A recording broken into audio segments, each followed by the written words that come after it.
tout ce que vous avez écrit. Dans votre livre, vous remettez en cause la thèse, on va dire, officielle, en tout cas assermentée, du génocide des Tutsis en 1994. D'après vous, les tueries ne furent pas le fait uniquement, furent autant le fait, en tout cas, des Hutus que des Tutsis. Et le Front patriotique rwandais, le FPR, qui a été mené par Paul Kagame, qui est désormais le président du Rwanda, fut le véritable responsable et planificateur de cette opération, faisant de l'opération turquoise la victime d'une des plus grandes escroqueries du XXe siècle. Là, je vous cite. Alors, beaucoup de sujets dans le sujet, on va dire. Peut-être revenir sur ce procès avant tout. Charles Onana, comment ça s'est passé ? Écoutez, ça s'est passé assez bien parce que mon éditeur et moi-même et nos avocats, nous avons énormément travaillé. Nous faisons face à une plainte qui est totalement ubuesque, quelque chose que nous ne comprenons pas, et surtout que le livre ne porte pas sur le sujet pour lequel nous sommes accusés. Donc, oui. Nous avons beaucoup travaillé et nous avons fait venir des témoins qui sont l'ensemble des militaires de l'opération turquoise. En tout cas, le général Lafourcade, Jean-Claude Lafourcade était là. Le général Queneau, qui était le chef d'état-major particulier du président Mitterrand, est venu. L'ancien ambassadeur de Belgique, qui était effectivement en poste au Rwanda entre 1990 et 1994, est également venu me soutenir. Il y avait le colonel Luc Marshall, qui était le commandant des casques bleus au Rwanda et qui était en charge de la sécurité de la ville de Kigali, qui est le préfacier de ce livre. Tout ce monde est venu effectivement témoigner pour dire que mon livre n'avait rien à voir avec les accusations dont je faisais l'objet et avec mon éditeur. Que pour bien revenir sur les accusations dont vous faisiez l'objet, en fait, on vous accuse de négationnisme, tout simplement. C'est bien ça, hein? Oui, si vous voulez, mon premier livre que j'ai fait sur le Rwanda, je l'ai fait avec un rescapé du génocide Tutsi qui est aujourd'hui en prison depuis 14 ans, Deo Mushayidi. Il a perdu toute sa famille en 1994 et aujourd'hui, ces associations qui prétendent lutter contre le négationnisme n'ont jamais demandé à Paul Kagame pourquoi ces rescapés de génocide étaient en prison. Qu'est-ce qu'il avait fait? Est-ce qu'il mérite d'être emprisonné pendant 14 ans? Parce qu'il dit exactement ce que je dis. C'est-à-dire que nous ne nions pas le génocide des Tutsis. Personne, il n'y a pas une seule phrase dans mon livre où on peut considérer, où on peut constater que j'ai nié le génocide des Tutsis. Leur problème, il est tout simplement que nous avons disqualifié, en tout cas dans mon travail, j'ai disqualifié toutes les accusations qui étaient portées contre les militaires de l'opération turquoise. Et cela a été confirmé lors d'un jugement récent en première instance par les tribunaux français. Et c'était après 18 ans, je dis bien 18 ans d'instruction, et la justice française a considéré qu'il y a un non-lieu. C'est-à-dire que moi, j'ai travaillé pendant 10 ans, et les magistrats français ont travaillé pendant 18 ans, et nous sommes arrivés à la même conclusion, c'est-à-dire que les accusations portées contre l'opération turquoise ne tiennent pas debout, il n'y a pas de preuves, il n'y a pas de sujet. D'accord. Est-ce que vous pouvez nous donner la décision des tribunaux français sur cette opération turquoise? Mais un non-lieu? Oui, non, mais le nom de cette décision, ou quand est-ce que ça s'est passé? Il y a un an, c'était l'année dernière que la décision a été rendue. Donc, il est établi aujourd'hui que les militaires de l'opération turquoise n'ont pas commis de génocide au Rwanda, n'étaient pas complices de génocide au Rwanda, puisqu'il s'agissait d'une opération multinationale et que cette opération multinationale avait simplement vocation à empêcher les massacres, et les éléments de l'opération turquoise ont sauvé au moins 13 500 personnes, 13 500 Tutsis, mais pas une ligne dans la presse française où vous avez entendu parler de ça. Oui, tout à fait. Mais d'ailleurs, on va revenir sur ce sujet parce que pourquoi cette attaque, puisque vous vous dites finalement c'est même pas le fond de l'affaire, vous n'êtes même pas coupable d'avoir remis en question ce génocide, en tout cas cette tuerie de masse des Tutsis. Donc en fait, pourquoi cette attaque juridique ici de ces différentes associations que j'ai citées? Quel est l'objectif selon vous, si ce n'est de refaire la vérité sur quelque chose que vous n'avez pas visiblement, que vous n'avez pas mis en cause? Écoutez, il y a une série de manœuvres politiques derrière cette affaire, c'est-à-dire que le président Paul Kagame a obtenu, lorsque le procureur Carla Del Ponte était devant le tribunal pénal, était en charge des dossiers du tribunal pénal international, quand elle a condamné des Hutus qui avait commis le génocide de Rwanda, tout le monde trouvait que c'était un excellent procureur. Et lorsqu'elle a décidé d'enquêter sur les crimes commis par le FPR, elle a été évincée de son poste de procureur et elle m'avait confié pour la première fois, et je pense aujourd'hui dire que j'étais le premier chercheur et journaliste à qui elle avait fait ses confidences dans son bureau à La Haye. Elle m'a dit que lorsqu'elle avait rassemblé, son bureau avait fait des enquêtes, ce qu'on appelait des enquêtes spéciales, elle a rassemblé plusieurs éléments de preuve montrant que les troupes de Paul Kagame avaient commis des crimes contre l'humanité, des crimes de guerre également, et qu'il y avait eu plusieurs fausses communes qui avaient été identifiées. Lorsqu'elle est allée voir Paul Kagame à Kigali pour lui dire elle venait effectivement pour rechercher les éléments qui pouvaient lui permettre de mettre en accusation les Tutsis du FPR, Paul Kagame lui a dit « Vous n'êtes pas venu dans ce tribunal pour mettre des Tutsis en cause. » Elle m'a dit, mais moi, je ne suis pas là pour faire une évaluation politique. Et le mandat qui avait été confié au procureur Carla Del Ponte disait que le tribunal devait poursuivre tous les crimes, je dis bien tous les crimes qui avaient été commis au Rwanda entre le 1er janvier et le 31 décembre 1994. Le problème, c'est que, le dossier de l'attentat dans lequel l'ensemble de l'équipage français et 2 chefs d'État ont été tués. Ce crime, cet attentat terroriste a été retiré du calendrier du tribunal et tous les crimes qui ont été commis par les Tutsis du FPR ont été écartés. Et c'est pour cela que le procureur Carla Del Ponte a été évincé de son poste. Ensuite, on a vu que Paul Kagame, lorsque M. Sarkozy était au pouvoir, M.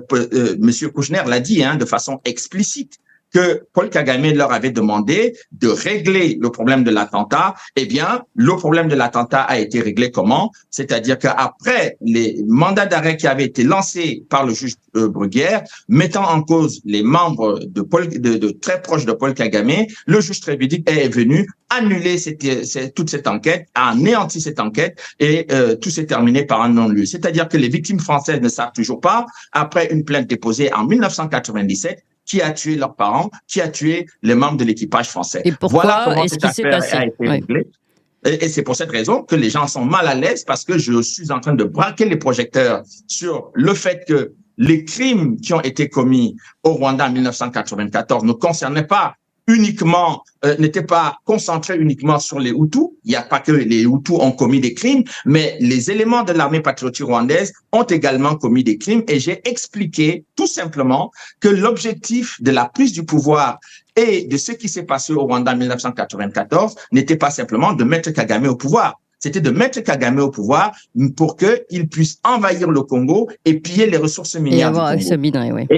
Et j'ai apporté des preuves en affirmant cela, c'est-à-dire des documents du Pentagone. Et c'est pour cela que je me retrouve devant les tribunaux. Oui. Alors, parce que là, justement, vous dites, c'est très intéressant de tirer un tout petit peu ce fil.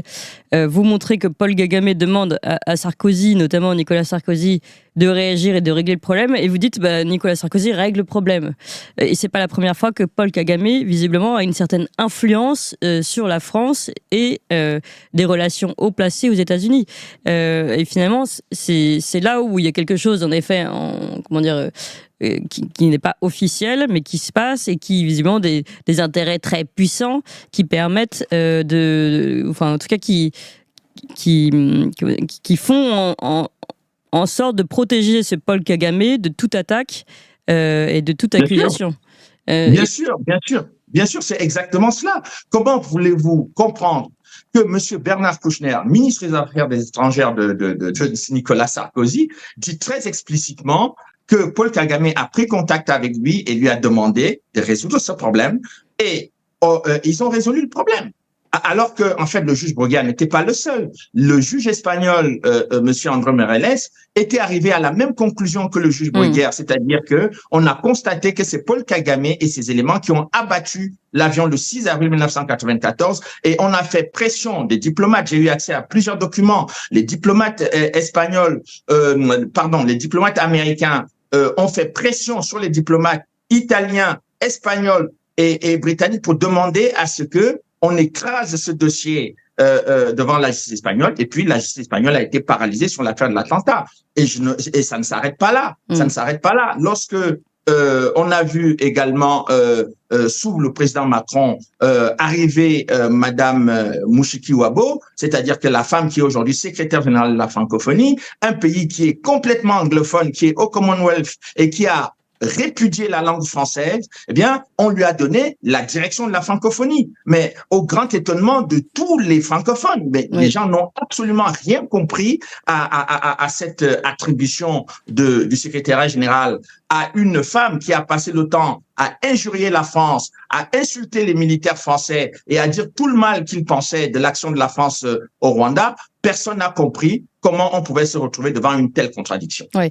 Alors, vous diriez qu'aujourd'hui, Paul Kagame est finalement un homme lige des Américains et que les Français leur déroulent le tapis rouge? Absolument. Mais écoutez, M. Paul Kagame, en 1990, lorsqu'il y a eu la première attaque de ses troupes contre le Rwanda, il venait il était en formation aux États-Unis à Fort Leavenworth. Donc, c'est de là-bas qu'il est parti pour venir prendre la direction des opérations militaires sur le terrain. Et depuis cette période-là, Paul Kagame a été soutenu pendant toute la période du conflit rwandais, notamment pendant la période du génocide, mais également après le génocide, puisque les premiers éléments des forces spéciales et des forces de renseignement américains sont venus soutenir l'armée de Paul Kagame juste après sa victoire militaire. Donc, on est devant une situation où la France passe le temps à faire des genuflexions devant Kagame parce que un certain nombre de groupes d'intérêt, quand je parle même des États-Unis, je ne parle pas de l'ensemble des États-Unis, je parle de plus précisément de l'administration Clinton et de tout ce qui reste de l'administration Clinton avec les milieux d'affaires qui sont en connivence pour pouvoir permettre à Paul Kagame de piller les richesses de la République démocratique du Congo. Figurez-vous qu'il y a plus de 10 rapports des Nations Unies, plus de 10 rapports d'experts des Nations Unies depuis 2001 qui s'accumulent sur le bureau du secrétaire général de l'ONU et aussi sur dans les armoires du Conseil de sécurité des Nations Unies. Pas une seule sanction, alors que vous voyez ce qui s'est passé avec la Russie. On a mobilisé le monde entier pour sanctionner la Russie, alors que, eh bien, Paul Kagame a déjà fait tuer plus de 10 millions, je dis bien plus de 10 millions de Congolais et plus de 500 000 femmes violées dans ce pays. Aucune sanction. Au contraire, l'Union européenne lui a alloué beaucoup d'argent et aujourd'hui, on lui demande effectivement d'être le principal allié de la France dans la sous-région. Ouais. D'ailleurs, je rappelle que ce massacre dont vous parlez au Congo, c'est vraiment le sujet de votre dernier livre et j'emmène tout le monde à ce livre parce qu'en effet, il est très très sourcé. Vous avez les documents de l'ONU, mais pas que, des médecins sur place, des prix Nobel, des photos, des interviews. Enfin, c'est très très riche et c'est absolument terrible. Et comme vous le dites, on n'en parle pas du tout en France. Encore une fois, là, on a du mal à comprendre le rôle. Donc, pour revenir sur ce procès, d'abord, est-ce que vous avez, parce que malgré tout, vous avez ici fait la description des pouvoirs, des forces qui sont ici en l'état et derrière Paul Kagame. Donc évidemment, là, vous n'êtes pas seul contre tous, mais en tout cas face à des forces très importantes, notamment américaines, et on l'a dit, des très hauts placés, des anciens présidents, des anciens ministres français. Donc comment, et puis d'ailleurs soutenus par la Macronie. Donc comment aujourd'hui vous voyez le procès à venir? Est-ce que malgré tout vous avez confiance? Ben, écoutez, nous sommes confiants. On nous dit toujours qu'il faut avoir confiance à la justice française. Donc, je fais partie de ceux qui croient effectivement qu'il y a des juges encore indépendants dans ce pays et qu'ils ne vont pas écouter ou subir les pressions. Je dirais que dans cet ouvrage, il n'y a pas une ligne. Il n'y a pas une ligne qui parle. Chemie Minezi Lomba Bakongomani bandugu yangu baache vitu vya kusikiliza maneno M23 iko napigania mtu mwanasema lugha ya Kinyarwanda. Hapana, maana ile ni faux et archi faux. Ni batu wenye bako na maintere zabo zenye hauwezi jua. Unezi kuko muile mouvement les intérêts zinapitaka akote na hautabijuaka. Japo uko pale wakati viti inakuwa, wakati risasi inalia anava. Me bingine byabo bya mubwate hautabijuaka. Alors watu waache kusikiliza na kusikia kama bako nafanya nini? M23 nyiko pale likia gombania mkongomani mwanasema lugha ya Kinyarwanda? Hapana. Hapana manake. Na kenye mine zilomba gouvernement isaidie watu ku hii masensibilisation juu ba jeune babatoke yako. Baendelee kuifanya na mwatakuwa na kuya. Vile balitukaribisha njo vile bakwe nakaribisha wengine. Kila siku gouvernement inasema kama Rwanda inasaidia M23. Wewe kama ulikuwa unashaka movement, eske uliwahi kuangalia matrupe za Rwanda au wakubwa wa Rwanda, wajeshi wa Rwanda wenye bako mu M23 kama ulikuwa kule? Unaweza tupatia témoignage? Asante kwa swali. Mie nimekwambia kama nilikuwa mie placé. Wakati nilifika mu M23, nimekwambia kama nilikutania ndani na watu tunafahamiana, wakati ya AFDEL, wakati ya RCD na CNDP. Habakunikamata banitie fasi kwenye bon, kuko bimwa nilikuwa siwezi jua, maybe mingi nilikuwa nabiona na macho yangu. Nimekwambia kama sasa tulitokaka Kirumbu, nilipita naenda Bwiza bakanitumana ku masomo, kukosi ku formation. Ilikuwa formation ya renseignement. Sasa nilifika pale balimu balinifundisha, haiko balimu ba Kongomani. Hapana. Ni force nyilikuwa natoka Rwanda. Balikuwa balimu banatoka Rwanda ndio balikuwa bananifundisha. Kuishi na watu sana, nishajua diferencier meme tonalite ya mtu mwanezi huyu iko nasema hii Kinyarwanda haiko ya hapa. Na huyu iko nasema Kinyarwanda ni ya hapa. Unaweza kumbuka jina ya huyo? Oui. Mtu ambaye instructeur mwa alikuwa anifundisha mu tactique, parce que tulikuwa na makuru wa tactique, balikuwa namuita Wanyix official. Ni instructeur alikuwa anatokea Rwanda. Kulikuwa mwingine walikuwa namuita Mugema, alikuwa sergeant. Na Silas naye alikuwa sergeant. Yeye ndio alikuwa anapana cours ya renseignement. Sasa wale ni wa instructeur. Est-ce que mu terrain, wakati ya contact, wakati ya vita, troupe rwandaise ziko mu M23 juu ya kupiga wakongomani na ardhi yao? Ndio, troupe ya RDF iko sana banapatikana kandani sana, na hapo ndio banapana maranfort.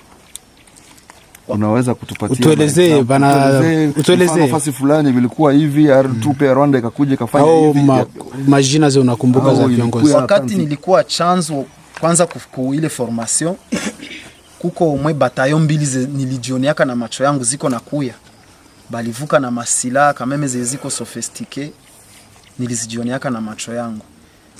Jumie vita nilipigana kako tu depuis mina ingia mu M23 ni hii ya Kichanga ya la fois passé, hapana hii ya juzi. Pale tulikuwa pamoja nabo, balikuyaka omwe kompani mzima, balikuwa bako pale, balikiaka tusaidia mu vita.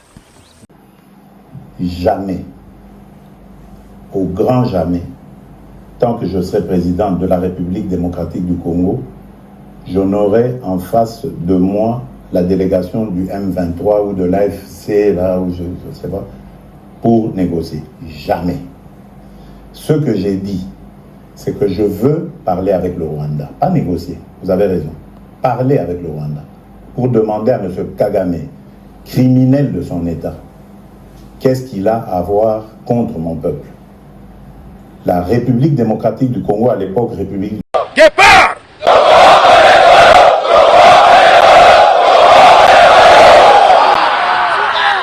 Après un séjour de quelques jours à Goma, le chef d'état-major général du FARDC s'est envolé ce samedi 11 novembre 2023 pour Lubumbashi dans le Haut-Katanga. Avant de quitter Goma, le général d'armée Thio Esongesa Christian a effectué une série de visites des différentes positions des FARDC dans le territoire de Nyiragongo et de Massissi.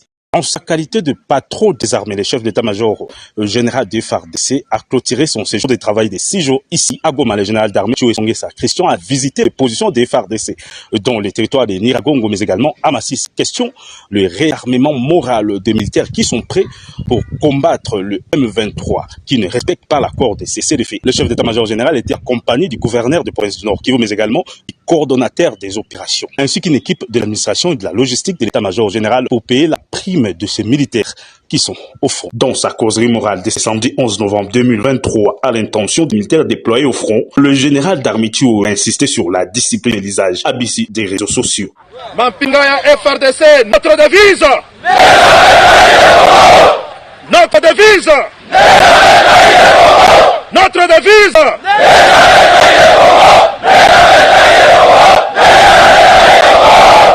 Nakotika kabino jamais. Nakozala tout le temps na bino. Depuis Goma oyo nakobanda koyaka ngo nyonso pona landela kabino de plus près. Nakorapele bino awate me bino moko bolandaki maloba ya mokonzi ya mboka. Motema na ye eza likolo na bino. Soda omipesa discipline zala sima ya commandant na yo. Commandant bataillon na yo azali, commandant compagnie na yo azali, chef section na yo azali, ba chef de peloton bazali, nga na yebel bino à travers la discipline. Na lingi discipline wana etika la bongo. Doza na zone moko opérationnelle. Bato bazana ba téléphone. Nyonso téléphone wana soldat te.